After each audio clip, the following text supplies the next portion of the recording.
रात 3 बजे का भयानक दृश्य। एक साधारण लड़की सो रहा है। अचानक कमरे में काला धुआं, घंटियों की भयानक आवाज। काली मां सामने खड़ी है। पूरा कमरा खून की महक से भर जाता है। मां की आवाज गूंजती है पर कांप रही है। उठ, मैं काली हूं। मैंने आज तक किसी को डराकर नहीं जगाया, पर आज मेरी ममता भी चीख रही है। मैं अब और नहीं देख सकती।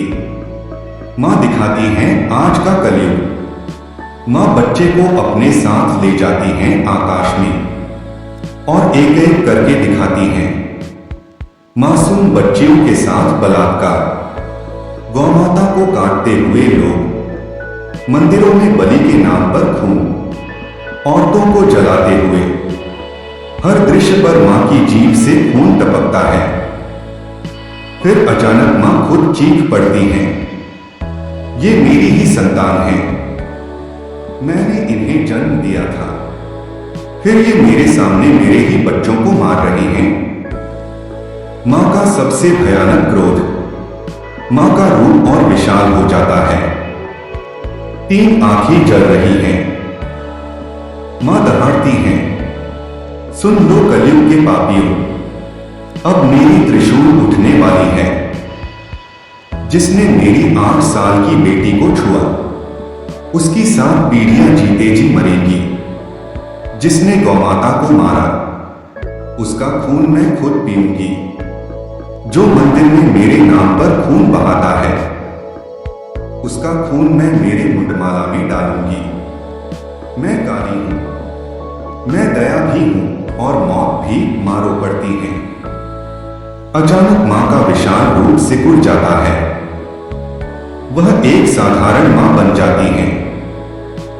काली साड़ी, लाल बॉर्डर, रोते हुए बच्चे के सामने बैठ जाती हैं।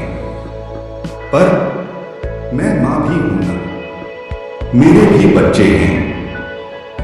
जब मैं मारूंगी तो मेरे ही बच्चों का खून बहेगा। इसलिए मैं आज तक रुकी रही। पर अब मेरी बेटियां जब चीखती हैं, मेरा कलेजा फट जाता है। मैं अब और नहीं सह सकती। मां का अंतिम सबसे करुणामय वचन।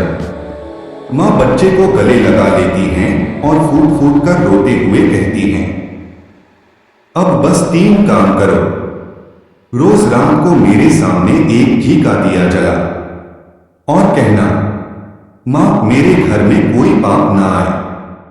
हर अमावस्या को एक काले कुत्ते को रोटी खिलाना। मैं खुद उस रूप में आती हूं। जब भी डर लगे, बस एक बार चीख कर बोलना, मां काली, रक्षा करो। मैं उसी पल पहुंच जाऊंगी, चाहे नरक के द्वार से भी खींच कर लाऊंगी। अंतिम दृश्य, मां का वादा। मां फिर विशाल रूप में आती हैं, पर अब आंखों में